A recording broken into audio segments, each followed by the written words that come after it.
सहनाववतु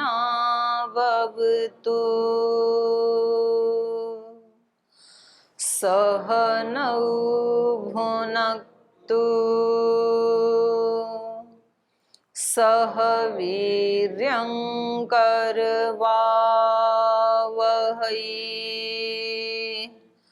तेजस्विनावधीतमस्तु मा विद्विषावहै ॐ व्रतानां व्रतपते व्रतं चरिष्यामि तच्छकेयं तन्मे राध्यताम् इदमहमनृतात् सत्यमुपैमि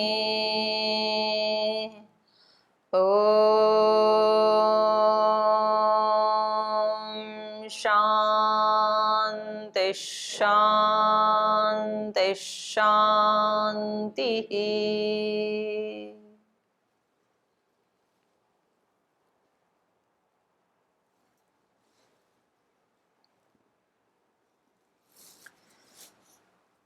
चलिए, मैं ऋषि वाल्मीकि जी के चरणों में प्रणाम करते हुए बालकांड त्रयोदश सर्ग और अयोध्या में ले चलते हैं आपको। तो ये प्रसंग चल रहा है कि अश्वमेध में शामिल होने के लिए अलग अलग देश के जो राजा महाराजा हैं उनको निमंत्रण देने के लिए महर्षि वशिष्ठ ने सुमंत्र जी को बुलाया और उसमें कुछ जो विशेष राजा हैं उनको तो लाने के लिए इनको स्वयं जाने के लिए निर्देश दिया और बाकी के जो हैं उनको फिर दूतों के माध्यम से बुलाने के लिए कहा जा रहा है। तो कल पढ़ रहे थे हम कि कैकेयी राज को और जो अंग देश के जो राजा हैं रोमपाद, इनको स्वयं बुलाने के लिए आप जाएं सुमंत्र, ऐसे बता रहे थे।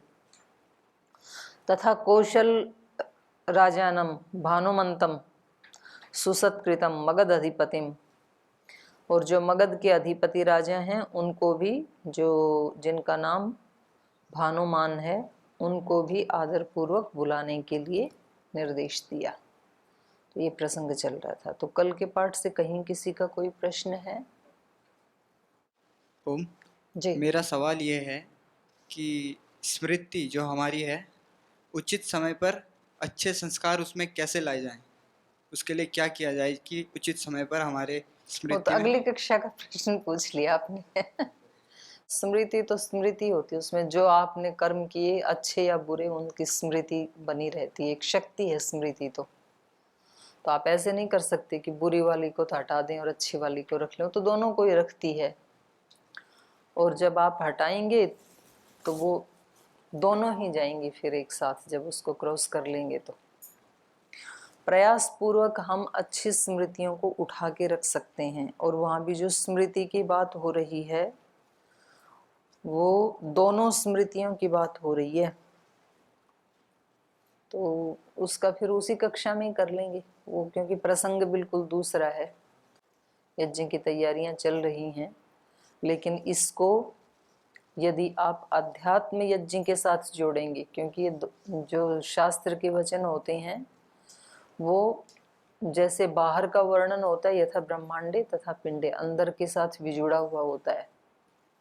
तो अपने अंदर अपने जीवन को अश्वमेध यज्ञ बनाने के लिए भी, जैसे यहाँ बाहर से बहुत अच्छे अच्छे धार्मिक राजाओं को आमंत्रित किया जा रहा है, वैसे ही अपने जीवन को भी यज्ञ बनाने के लिए बहुत सारी दिव्य शक्तियों को आमंत्रित किया जाता है।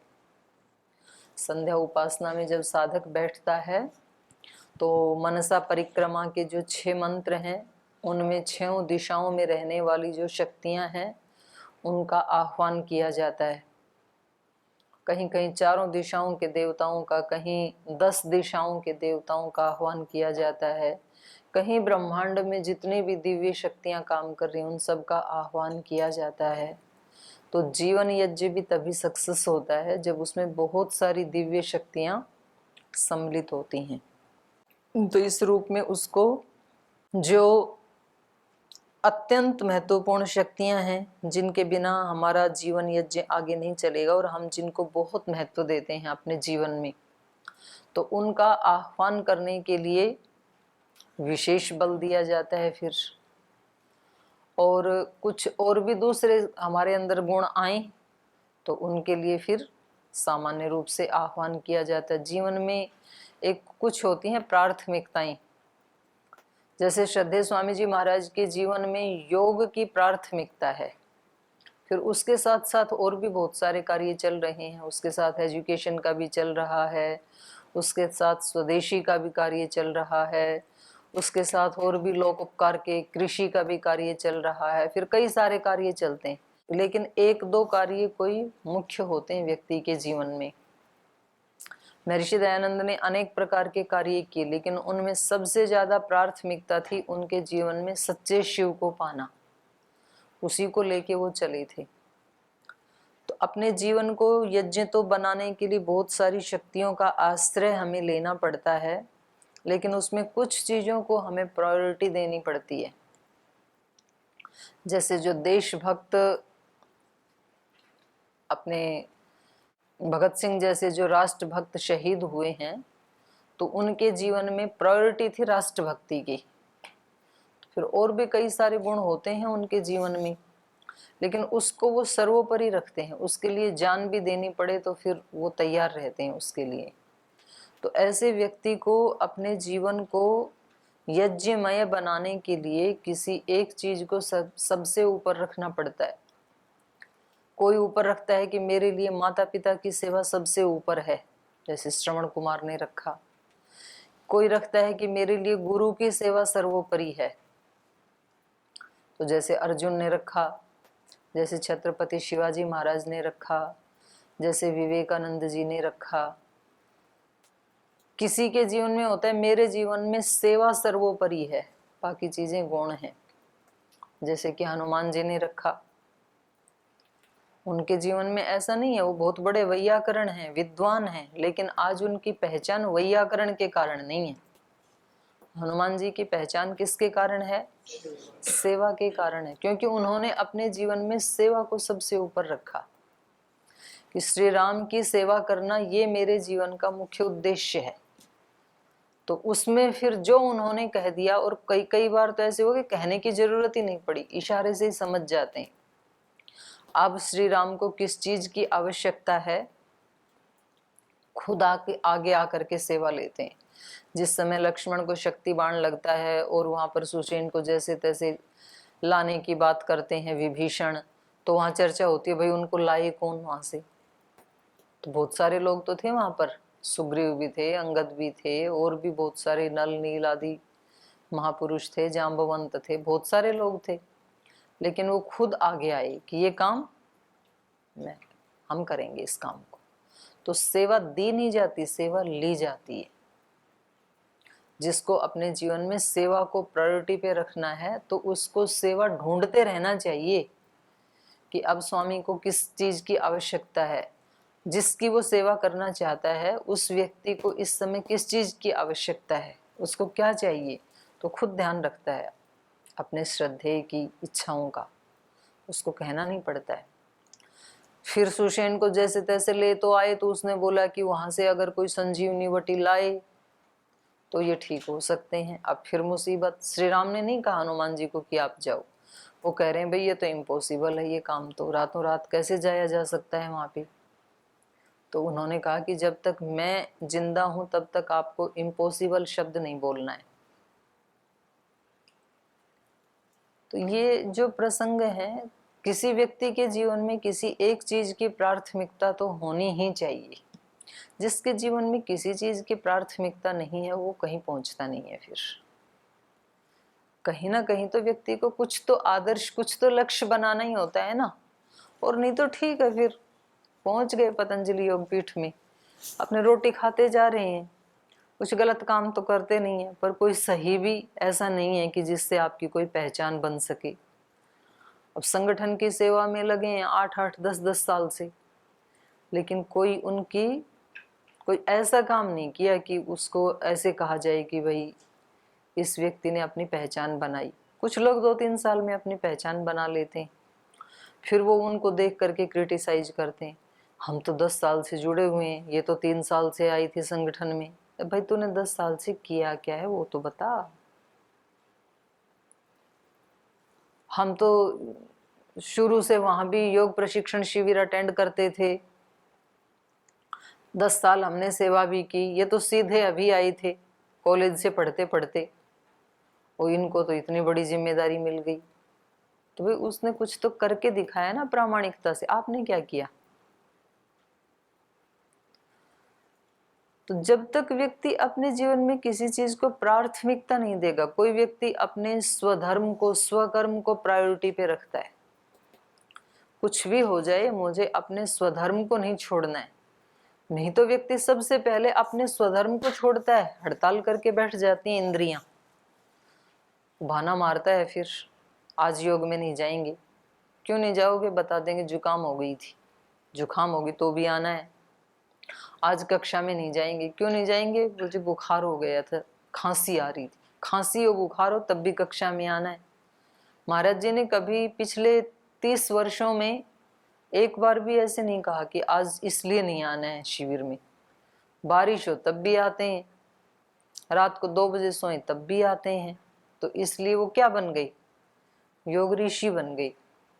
पूरे भारत में नहीं, पूरे विश्व में योग गुरु के नाम पे आप वो क्लिक करेंगे तो एक ही नाम आएगा सबसे ऊपर। योग तो बहुत लोग करवा रहे थे, स्वामी जी से पहले बहुत योग के सेंटर थे। मुंगेर में था सबसे पहले योग का सेंटर, फिर इधर महाराष्ट्र में था, बहुत लोगों ने किया। लेकिन वो जो एक प्राथमिकता दे करके और उसको जी जान से जो करने की बात होती है, वो दूसरों में नहीं थी, वो दूसरों में नहीं थी। इसलिए वो ठीक है अपना थोड़ा सा घूम घाम के। तो यहाँ पर अपने जीवन को यज्ञमय बनाने के लिए कौन सी शक्तियों को हमें प्राथमिकता देनी है, किसके लिए हमें जी जान से आह्वान करना है, उनको एक बार भी नहीं छोड़ना है, और कौन सी चीजों को हम सेकेंडरी रखते हैं, तो ये व्यक्ति को खुद तय करना पड़ता है। तो इन्होंने कुछ राजाओं को, जिनके पास विशेष शक्तियां हैं, उनको इन्होंने प्राथमिकता पे रखा है और कुछ सामान्य रूप से रखा है। और एक बात और है, कई बार हम क्या सोचते हैं कि हमारे आसपास, हमारे परिवेश में जो रह रहे हैं, उन सब के ऊपर ही जो हम कह रहे हैं उन सब को हम उबारें। भावना तो होनी चाहिए ऐसी सबको उबारें हम, लेकिन कुछ तो ऐसे चिढ़े होते हैं, चिढ़े समझते हो? जिद्दी, जिद्दी मतलब दुराग्रही। जिद्द भी कहीं कहीं तो अच्छी होती, दुराग्रही कि हम तो बिल्कुल टस से मस नहीं होंगे, आप कहते रहो कुछ भी। फिर उनके साथ ज्यादा फालतू अपना टाइम और शक्ति वेस्ट नहीं करनी चाहिए। हमने कह दिया अपनी तरफ से, ठीक है, आगे तो सब स्वतंत्र हैं। अब कोई ऐसे तो माँ बाप भी नहीं कर सकते हैं, माता पिता तो सभी बच्चों का कल्याण चाहते हैं ना, लेकिन सबको महान बना नहीं पाते हैं। कभी कभी 3-4 बच्चे हैं, उनमें से एक बन जाते हैं, बाकी 3 बनते ही नहीं है।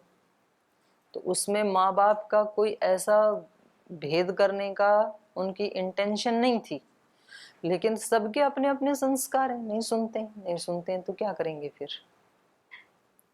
ऐसे गुरुजनों को भी एक बार तो अपनी तरफ से सबको कहते ही हैं, कहना भी चाहिए। उसके बाद भी कुछ तो ऐसे होते हैं कि मतलब बिल्कुल दुराग्रह करके बैठ जाते हैं, अड़ जाते हैं। फिर उनके साथ ज्यादा टाइम वेस्ट नहीं करना चाहिए, करते भी नहीं है।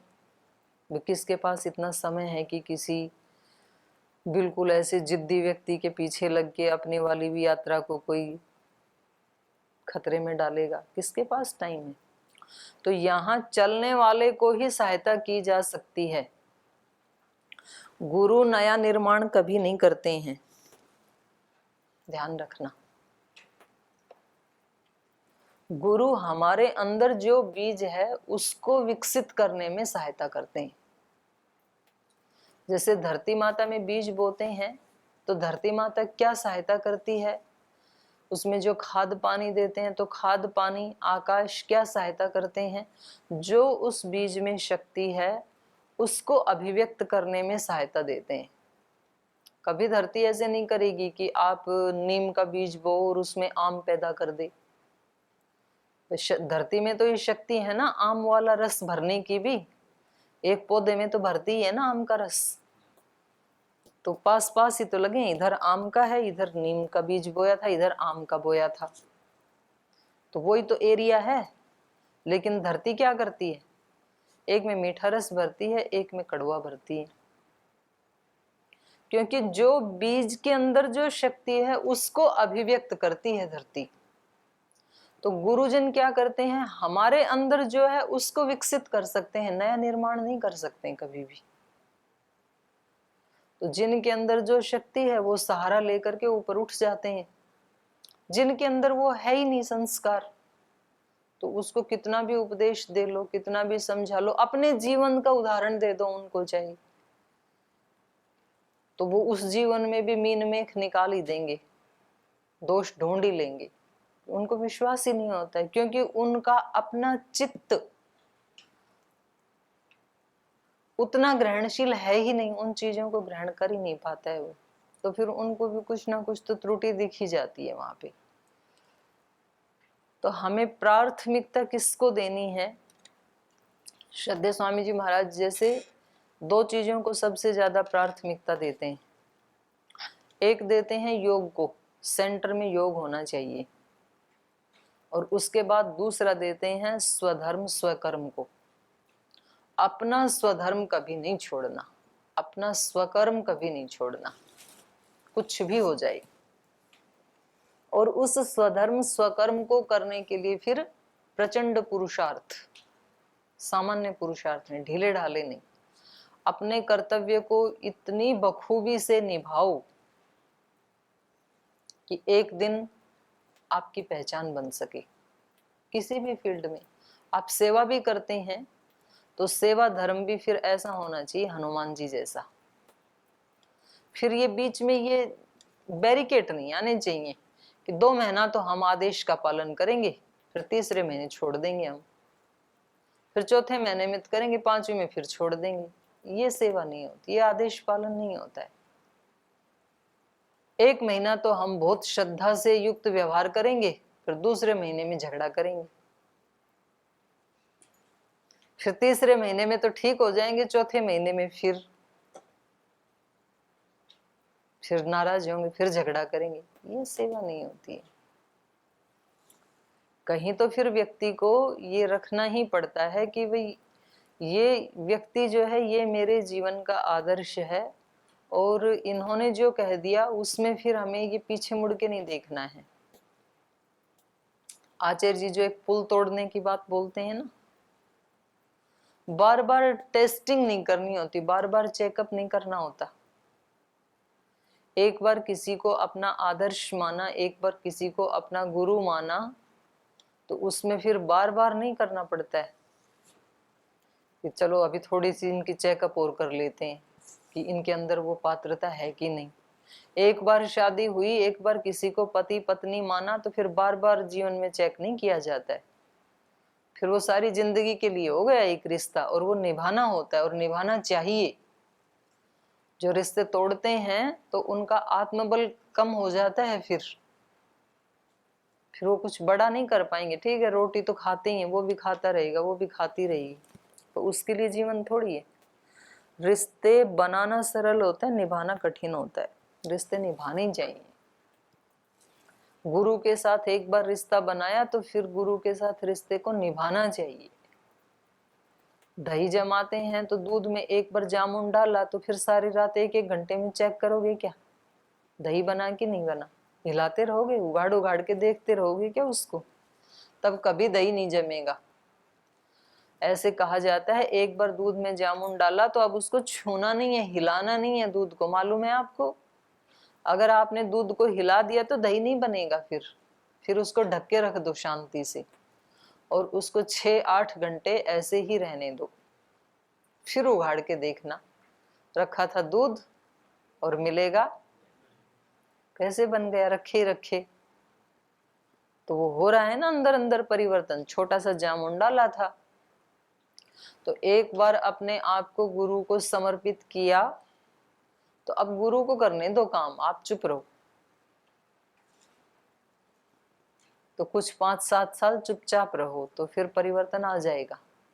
रोजाना चेक किया तो इनकी ये बातें तो ठीक लगती हैं, ये अपने को नहीं जमती हैं, ये अपने आप को पता नहीं क्या समझते हैं लोग। ऐसे ऐसे मेरे को ये आश्चर्य होता है कि मतलब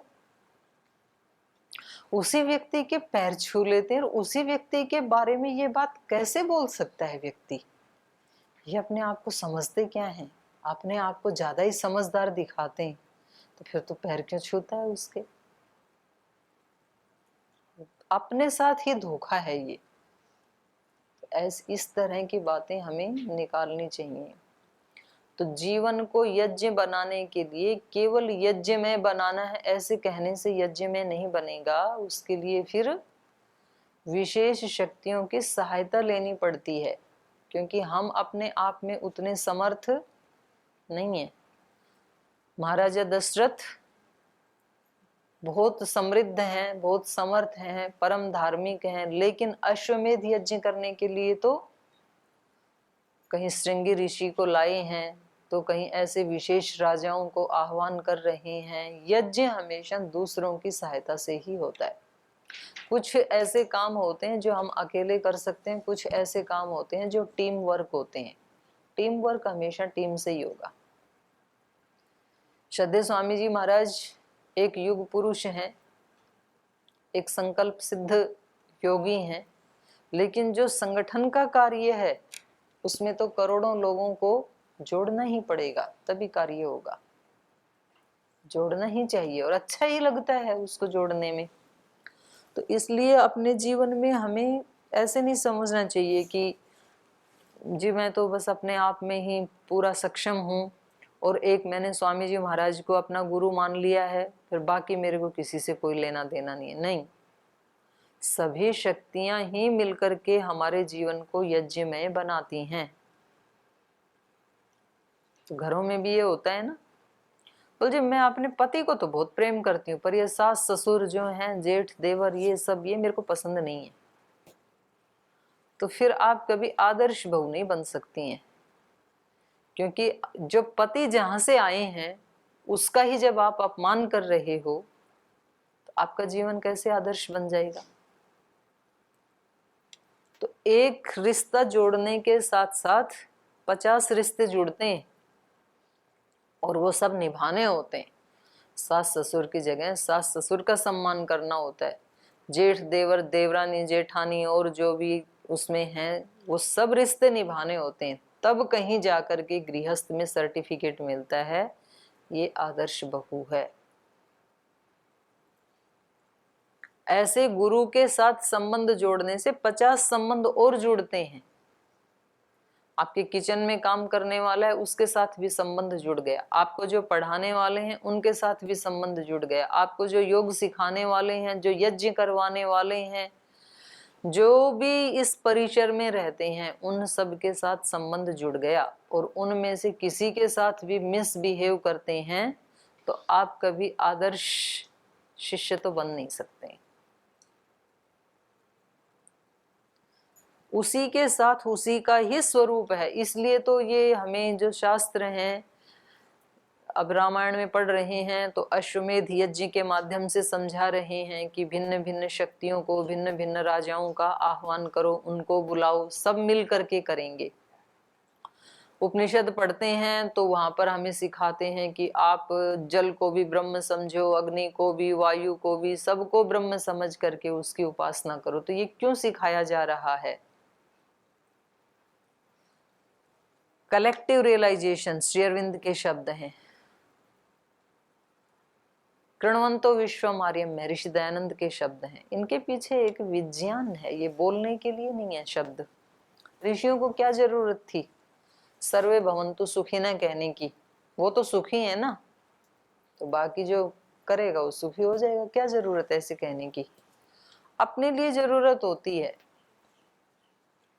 हम जितनों को सुखी कर सकते हैं सुखी करें, नहीं कर सकते हैं तो वैसी भावना रखें। तो मन के स्तर के ऊपर कभी भी व्यक्ति को दो पार्ट बना के नहीं रखने चाहिए, असत्याचरण कहा जाता है उसको। भावनाओं के स्तर पे, मन के स्तर पे जो व्यक्ति दो पार्ट बनाता है, मन में कुछ, व्यवहार में कुछ, वाणी में कुछ, तो ये अपने लिए सबसे खतरनाक चीज होती है। तो यहाँ बाहर का यज्ञ तो चल ही रहा है, इसके साथ साथ ही इस यज्ञ को हम जीवन यज्ञ से भी जोड़ सकते हैं। तो कुछ यहाँ पर ऐसे राजा हैं जो काशी के अधिपति हैं, जो कैकेय देश के राजा हैं, जो अंग देश के राजा हैं, कौशल देश के राजा हैं, तो ये इनके लिए ज़्यादा महत्वपूर्ण है। तो इनको विशेष रूप से आमंत्रण देने के लिए सुमंत्र को भेजा जा रहा है। और कुछ जो सामान्य रूप से ठीक है उनको भी बुलाना चाहिए, धार्मिक हैं तो उनके लिए फिर सामान्य रूप से दूतों की व्यवस्था हो रही है। तो हम 26 नंबर श्लोक पढ़ रहे थे और इसमें महर्षि वशिष्ठ बता रहे हैं कि कौशल देश के जो राजा हैं, जो कि सर्वशास्त्र विशारदम, जो सब शास्त्रों के भी ज्ञाता हैं, और प्राप्तिज्यम परमोदारम सत्कृतम पुरुषर्षभम, प्राप्तिज्यम प्राप्ति को जानने वाले, प्राप्ति मतलब जीवन में जो जो कुछ भी प्राप्त हुआ है उसका व्यक्ति को एहसास ही नहीं होता है, उसको हमें पता ही नहीं होता है कि हमने क्या क्या भगवान से पाया, इसलिए शुक्रिया हम नहीं करते हैं, शिकायतें करते हैं। व्यक्ति जीवन भर अपनी प्रार्थनाओं में क्या कहता है, कुछ ना कुछ डिमांड करता है, मतलब जो नहीं मिला है ना वो उसके माइंड में चलता रहता है, जो मिला उसको कभी बोलता ही नहीं है कि भगवान उसकी लिस्ट नहीं बनाता है कि देखो आपने मुझे ये भी दिया, आपने मुझे शरीर भी दिया, आपने मुझे वाणी भी दी, आपने मुझे दृष्टि भी दी, आपने मुझे कान भी दिए, आपने मुझे दांत भी दिए, आपने मुझे हार्ट, फेफड़े, लीवर, किडनी सब कुछ तो दिया, उसकी लिस्ट बनाता ही नहीं है। और जिस दिन घुटने में दर्द हो उसकी लिस्ट बनाता है, हे भगवान मेरे घुटने का दर्द ठीक कर दो, तो जो ठीक है उसका भी तो धन्यवाद कर। प्राप्तिज्यम बहुत बड़ी बात है ये, क्योंकि ये शास्त्र विशारद हैं। गुरुजन हमें क्या क्या देते हैं उसकी लिस्ट कभी नहीं बनाई कि हम आए थे तब कैसे आए थे और इन्होंने हमारे को क्या क्या दिया, कितने कष्ट पाए। जो नहीं मिला उसकी लिस्ट बनाते हैं, उसकी शिकायत करते हैं कि इन्होंने हमारे को ये नहीं दिया, दिया उसका भी तो धन्यवाद कर दे भले आदमी। माता पिता ने क्या क्या दिया उसकी लिस्ट कभी नहीं बनाते हैं। जन्म से लेके आज तक, जिस दिन पैदा हुए उस दिन अगर माँ 2 बूंद अपने अमृत की नहीं पिलाती तो जी पाते क्या? तो वहां से गिनना शुरू करो, कितनी रातें जगी होगी, क्या क्या किया। आप तो चलने में भी समर्थ नहीं थे, आप तो बोलने में भी समर्थ नहीं थे, और आज हम उसकी लिस्ट बनाते हैं कि मेरे माता पिता ने मुझे ये नहीं दिया, दिया उसकी भी तो बनाओ। ये बहुत बड़ी बात कह रहे हैं इनके लिए। जो कौशल राजा हैं भानुमान, ये कैसे हैं? सर्वशास्त्र विशारदम प्राप्तिज्यम, प्राप्ति को जानने वाले, जो कुछ आज तक प्राप्त हुआ उसके प्रति जागरूक हैं, अवेयर हैं और कृतज्ञ हैं, धन्यवाद देने वाले हैं। परमोदारम, परम उदार हैं। जो व्यक्ति कृतज्ञ होगा तो उदार होगा ही। फिर सत्कृतम पुरुषर्षभम, तो ऐसा जो पुरुष श्रेष्ठ है उसको सत्कृतम, सम्मान पूर्वक बुलाओ उसको, तो वो है ही सम्मान का पात्र।